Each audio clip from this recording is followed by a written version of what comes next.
Kuuntelet En saa unta podcastia. Luen sinulle tylsän artikkelin, joka toivottavasti auttaa sinua nukahtamaan. Poliisi. Poliisi on valtiovallan organisaatio, joka turvaa oikeus- ja yhteiskuntajärjestystä, ylläpitää yleistä järjestystä ja turvallisuutta, ennaltaehkäisee rikoksia sekä selvittää niitä ja saattaa ne syyteharkintaan. Sana poliisi juontuu ranskan ja latinan kautta kreikan sanasta politeia, joka viittaa hallitukseen tai hallintoon. Sana poliise otettiin käyttöön ranskan kieleen 1200-luvulla. Nykymerkityksessään se on ollut 1600-luvulta.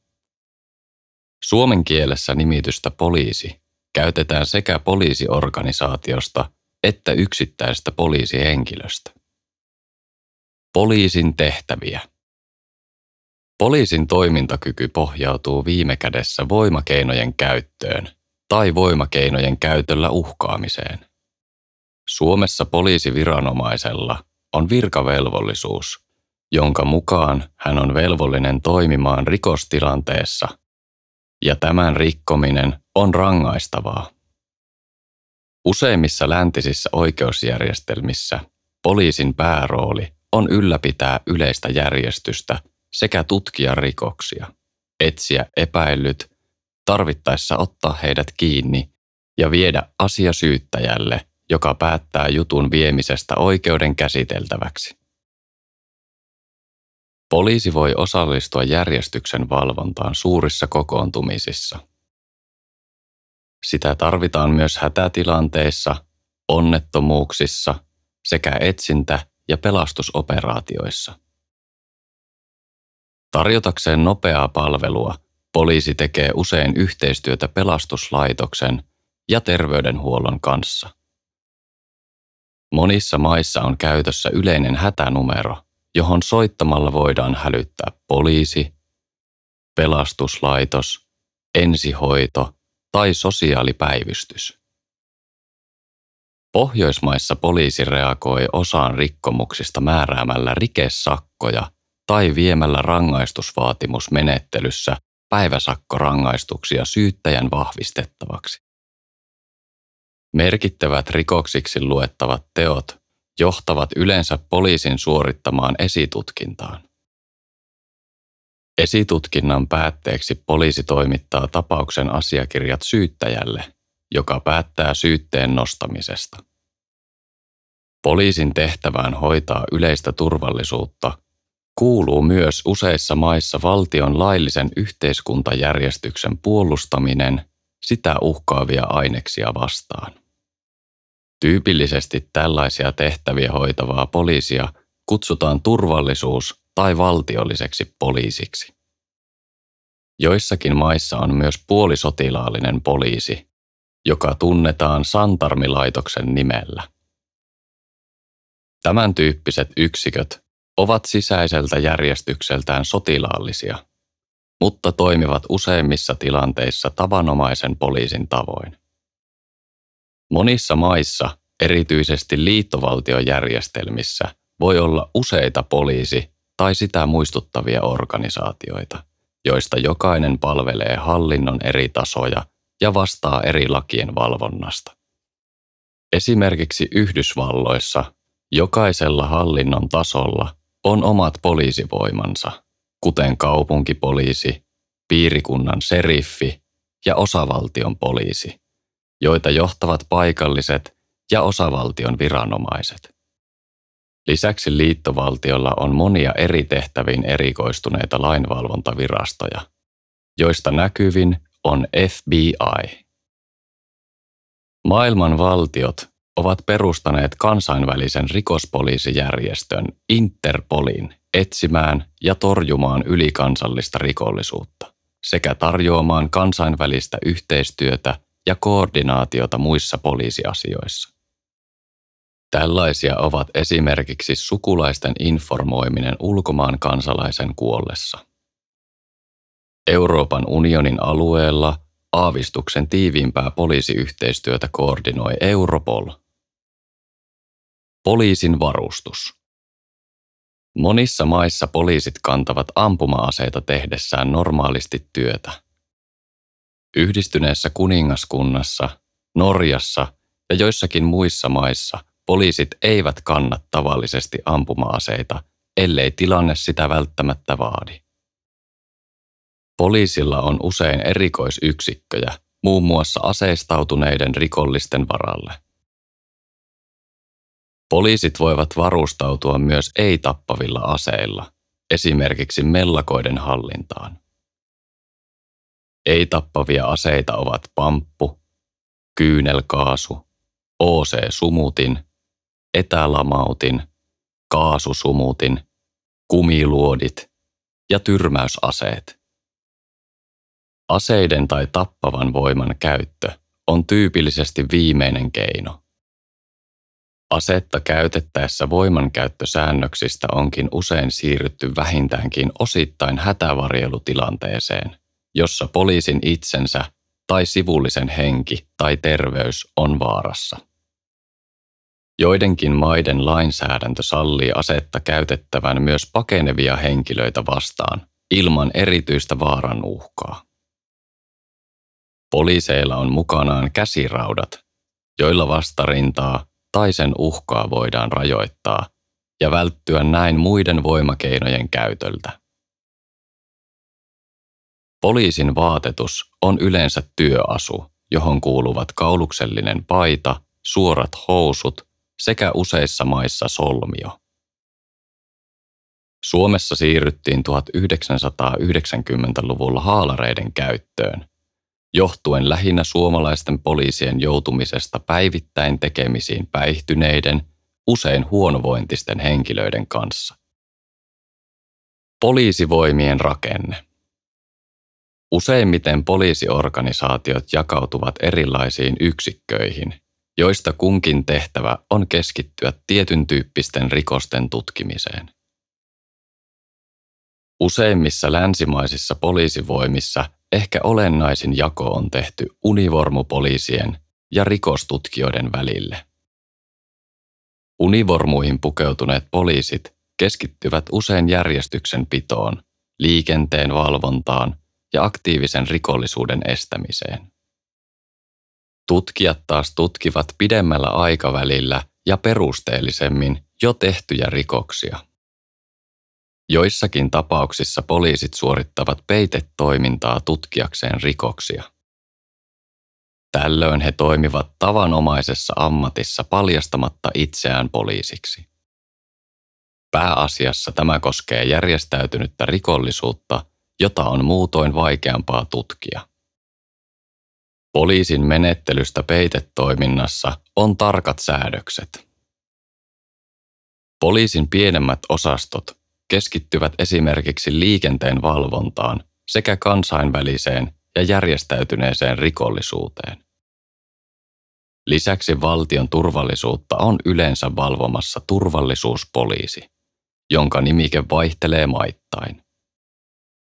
Useimmilla poliisiorganisaatioilla on myös erikoisyksiköitä, jotka harjoittelevat tiettyjä erikoistaitoja, kuten vaativat kiinniotot, panttivankien vapautukset, tarkka-ammunta ja pommin purku, ja jotka on varustettu sarjatuliaseilla erityisen väkivaltaisia tilanteita varten. Tunnettuja erikoisyksiköitä ovat yhdysvaltalaiset SWAT-yksiköt, Saksan liittovaltion poliisin GSG-9 ja osavaltioiden poliisien SEC-ryhmät sekä ranskalainen GIGN. Esimerkkejä erilaisista poliiseista. Valmiusyksikkö Karhu eli Karhuryhmä. Valmiusyksikkö Karhu on Suomen poliisin erityiskoulutettu ja varustettu operatiivinen yksikkö. Se on sijoitettu Helsingin poliisilaitoksen yhteyteen, mutta toimii tarvittaessa valtakunnallisesti. Yksikön toiminta perustuu sisäasiainministeriön määräykseen, mutta laissa sen asemaa ei ole erikseen määritelty vaan se toimii samoin valtuuksin kuin muut poliisin yksiköt. Yksikkö on sijoitettu Helsingin poliisilaitoksen yhteyteen ja sen toimialueena on koko Suomi. Yksikkö ei lähde hälytystehtävään oma-aloitteisesti, vaan aina toisen paikallisen tai valtakunnallisen poliisiyksikön pyynnöstä. Pyyntö tehdään Helsingin poliisilaitokselle, jonka päällikkö tekee päätöksen yksikön lähettämisestä tehtävään. Yksikkö on toiminnassaan aina alistettu paikallisen poliisin kenttäjohdon alle. Karhu kuuluu kansainväliseen Atlas-verkostoon. Yksikön toimintaa rahoitetaan poliisien yleisestä budjetista. Poliisimuseon mukaan ryhmän nimeen otettiin mallia ulkomailta, jossa erikoisryhmien nimet viittasivat usein eläimiin, kuten leijonaan tai koobraan. Nimi syntyi vuoden 1975 ETYK-kokouksen aikana, kun eräs ryhmäläinen muisti pätkän Vänrikki Stoolin tarinoiden Viiapori-runosta. Jokaisen silmä leimahtaa, kun kuulee nimentään. Ei silloin tuskaa, nurinaa, ei kylmää, nälkääkään. Taas Suomen karhu elämöi, pudisti kämmentään ja löi. Humoristisena vaihtoehtona nimen on sanottu löytyneen saunapalaverin yhteydessä karhuoluen etiketistä. Mediassa yksiköstä on käytetty myös nimeä Karhukopla Disneyn sarjakuvahahmojen mukaan, jotka tosin ovat naamiokasvoinen roistojoukko. Karhuryhmän koulutus ja tehtävät. Valmiusyksikkö Karhu toimii hengelle tai terveydelle vaarallisissa tilanteissa, joissa poliisin yleensä käyttämät keinot ja välineet eivät ehkä riitä.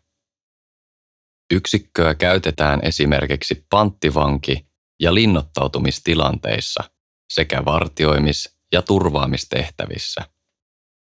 Se tekee myös terrorismin ja järjestäytyneen rikollisuuden vastaista työtä. Yksikön operaatioista 90% tapahtuu 150–200 kilometrin säteellä Helsingistä. Yksikköön kuuluu johdon ja koulutuksen sekä varsinaisten toimintaryhmien lisäksi tekniikka, koira ja tepo eli terroripommiryhmä. Tarvittaessa sitä voidaan täydentää neuvotteluryhmällä. Yksikkö tekee yhteistyötä muiden viranomaisten kanssa, ja se voi käyttää apunaan puolustusvoimien Pasi-panssariajoneuvoja ja Rajavartiolaitoksen helikoptereita. Koulutukseen haetaan hyvää, peruskoulutettua poliisia, ja hakijoilta edellytetään erityisesti hyvää fyysistä kuntoa sekä paineensieto- ja yhteistyökykyä. Pääsykokeeseen kuuluu fyysinen ja kirjallinen testi sekä haastattelu. Valitut käyvät läpi vuoden mittaisen peruskoulutuksen ja ovat tämän jälkeen jatkuvassa koulutusohjelmassa. Yksikön vahvuus on noin 60 poliisia. Jäsenet käyttävät yli puolet työajastaan harjoitteluun ja ovat muuna aikana pääosin tehtävillä. Yksiköstä ei jäädä eläkkeelle, vaan jäsenet palaavat iän tai muiden syiden myötä täyspäiväisesti muihin tehtäviin. Keskusrikospoliisi. Keskusrikospoliisi eli KRP on Suomen poliisin valtakunnallinen yksikkö, jonka tehtävänä on torjua kansainvälistä, järjestäytynyttä, ammattimaista, taloudellista ja muuta vakavaa rikollisuutta, suorittaa tutkintaa sekä kehittää rikosten torjuntaa ja rikostutkintamenetelmiä. KRP on perustettu vuonna 1955. Ensimmäinen päällikkö oli Kosti Vaasa. Sen henkilöstömäärä on noin 780, joista 60% on poliisikoulutus.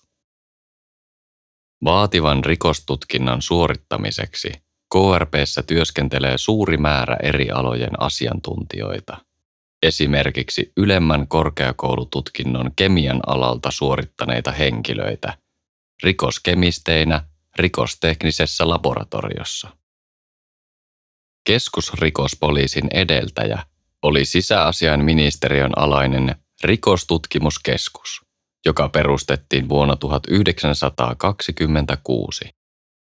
Se oli virasto, joka yhdisti sormenjälkiosaston, kriminaalilaboratorion ja pienen rikostutkimusvälinevaraston toiminnot.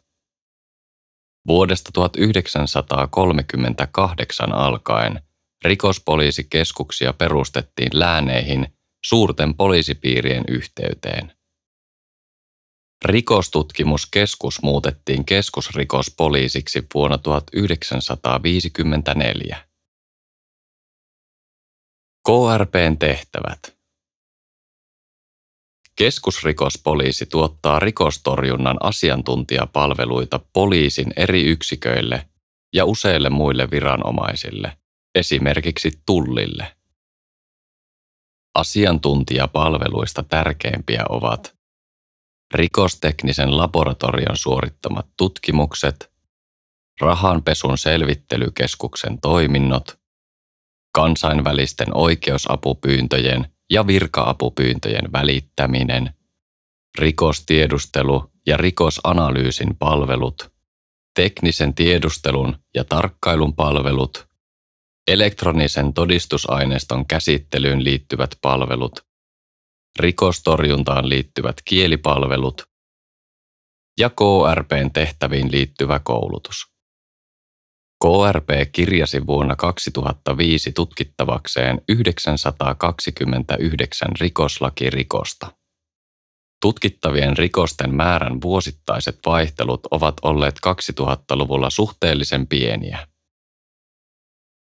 Mellakkapoliisi. Mellakkapoliisi on poliisi, joka on vastuussa mellakkatorjunnasta ja mielenosoitusten hallinnasta. Suomessa tapahtuvaa vastaavaa poliisitoimintaa kutsutaan joukkojen hallinnaksi. Mellakkapoliisien käyttö tuli tavanomaiseksi länsimaissa 1960-luvun mielenosoitusten yhteydessä. Suomessa vastaavaa koulutusta on annettu kuitenkin vasta 1990-luvulta lähtien. Ennen mellakkapoliisien taktiikoiden käyttöönottoa väkivaltaiset mielenosoitukset tuottivat usein laukausten vaihdon poliisien ja mielenosoittajien välillä. Mikäli väkijoukon rauhoittamiseen käytettiin tavanomaisia sotilaita, seurauksena oli usein huomattava määrä kuolonuhreja. Ratsupoliisi. Ratsupoliisi on poliisi, joka partioi ratsain hevosella tai kamelilla. Ratsupoliiseja on nykyisin syrjäseutujen lisäksi kaupungeissa, missä ratsupoliisin päivittäiset tehtävät voivat olla vain koristeellisia tai seremoniallisia. Ratsupoliiseja käytetään myös joukkojen hallinnassa. Ratsukoilla on hevosen koon ja liikkuvuuden ansiosta etu. Isossa Britanniassa ratsupoliiseilla on myös enenevissä määrin ehkäiseviä ja näkyvyystehtäviä. Ratsupoliiseja voidaan käyttää erikoistehtäviin, kuten puistojen ja luonnonsuojelualueiden valvontaan, jossa autot olisivat epäkäytännöllisiä ja äänekkäitä, tai mellakkapoliisitehtäviin, joissa ratsukon koko on lisäpeloite ja auttaa kiinniotossa. Esimerkiksi Britanniassa poliisiratsukoita nähdään usein jalkapallootteluissa. Osa ratsupoliiseista on koulutettu etsintä- ja pelastustehtäviin, joissa hevonen voi kulkea paikoissa, jonne moottoriajoneuvot eivät pääse. Kanadan ratsupoliisi on tunnettu ratsupoliisivoima. RCMP käyttää nykyisin poliisin standardimetodeja eikä käytä enää hevosia varsinaisessa toiminnassaan. Hevosten käyttö jatkuu kuitenkin RCMP:n perinteikkäässä musiikkiratsastusesityksessä ja joissakin paikallisissa osastoissa. Yhdysvalloissa ratsupartiot ovat yhä tärkeä osa poliisivoimien paikallistoimintaa. Esimerkiksi New Yorkissa on 80 ratsupoliisia, joiden työtehtäviin kuuluu lähinnä partiointia ja eksyneiden ihmisten auttamista. Siellä poliisilaitos saa hevoset yksityishenkilöiden tai yritysten lahjoituksina. Yhdysvaltain rajavartiolaitos työllisti 200 hevosta vuonna 2005. Useimmat olivat käytössä Meksikon vastaisella rajalla. Arizonassa poliisihevosille syötetään erityisvalmisteisia rehupellettejä, jottei niiden lannan mukana leviäisi ulkopuolisia lajeja kansallispuistoihin ja muille luontoalueille. Suomessa ratsupoliiseja on vain Helsingin poliisilaitoksen ratsupoliisissa, sen jälkeen kun ratsupoliisitoiminta päättyi Turussa 2016. Poliisihevosilta vaaditaan vähintään 170 senttimetrin säkäkorkeutta ja 8–12 vuoden ikää. Luonteeltaan hevosen tulee olla rohkea ja rauhallinen. Hevosia testataan koekäytössä 2–4 viikon ajan, jonka jälkeen kouluttaminen joukkojen hallintatehtäviin kestää runsaan vuoden. Poliisihevoset päättävät virkauransa noin 20 vuoden iässä. Sotilaspoliisi. Sotilaspoliisi on sotilas, jonka tehtäviin kuuluu muun muassa järjestyksen turvaaminen. Useimmissa armeijoissa, myös Suomen puolustusvoimissa koulutetaan sotilaspoliiseja, joiden tehtävät ovat muun muassa sotilaskohteiden turvallisuuden valvonta, järjestyksen ylläpito, vaarallisten henkilöiden kiinniotto ja virka-aputehtävät. Suojelupoliisi. Suojelupoliisi, eli SUPO, on Suomen valtion kansallisesta turvallisuudesta vastaava sisäministeriön alainen turvallisuus- ja tiedustelupalvelu. SUPOn tehtävänä on ennaltaehkäistä ja torjua vakavimpia kansallisen turvallisuuden uhkia, kuten terrorismia ja vakoilua. Suojelupoliisin päällikkönä on toiminut huhtikuusta 2024 lähtien Juha Martelius.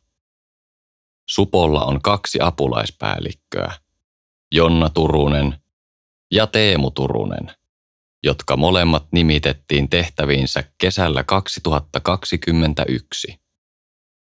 Jonna Turunen on tehnyt pitkän uran poliisissa. Teemu Turunen on taustaltaan diplomaatti ja hän toimi SUPOn päällikkönä vuonna 2024. Suojelupoliisin virallinen lyhenne on aina ollut SUPO. Virastossa aiemmin vallinneen salaamisen kulttuurin johdosta asiaa ei kuitenkaan kerrottu julkisuuteen, joten lyhenne SUOPO vakiintui käyttöön viranomaistahojen ulkopuolella. Suojelupoliisi ja sen edeltäjät toimivat Helsingin Ratakadulla. Keväällä 2023 suojelupoliisi muutti vanhentuneesta päämajastaan väistötiloihin Katajan nokalle. Uusi päämaja valmistuu 2024 Kaartin kortteliin osoitteeseen Fabiaaninkatu 2, jonne suojelupoliisi muuttaa pysyvästi 2025. Vuonna 2022 SUPOlla työskenteli 525 henkilöä ja SUPOn vuosibudjetti oli 63,7 miljoonaa euroa. Vuoden poliisi. Vuoden poliisi on kunniamaininta, jonka myöntämisestä päättävät vuosittain Helsingin nuorkauppakamari, Suomen poliisijärjestöjen liitto, poliisiylijohto ja sisäasiainministeriön poliisiosasto. Palkinto on myönnetty vuodesta 1976 alkaen. Vuoden poliisi on Helsingin nuorkauppakamarin merkittävin yhteiskunnallinen projekti. Projektissa valitaan työtehtävässään ansioitunut ja esimerkillistä toimintatapaa osoittava poliisi vuoden poliisiksi. Projektin painopistealue vaihtuu vuosittain. Valinta on kohdistunut esimerkiksi rikospoliisityöhön, huumerikostyöhön, kenttäpoliisitoimintaan ja talousrikostutkintaan. Helsingin Nuorkauppakamari haluaa projektin avulla vaikuttaa yhteiskuntaan nostamalla esiin poliisityön eri osa-alueita ja tuomalla julkisuuteen jokaiselle kansalaiselle tärkeitä asioita. Helsingin Nuorkauppakamarin rooli projektissa on hoitaa sen koordinointi ja käytännön asiat sekä ylläpitää vuoden poliisin valinnan perinnettä. Vuoden poliisin valinta herättää kiinnostusta valtakunnallisesti ja vuoden poliisi on näkyvästi esillä eri medioissa. Vuoden poliisin valinta julkistetaan perinteisesti lokakuussa valtioneuvoston juhlahuoneessa Smolnassa. 1970-luvun alussa Hymylehti valitsi vuoden poliisin lukija-äänestyksellä.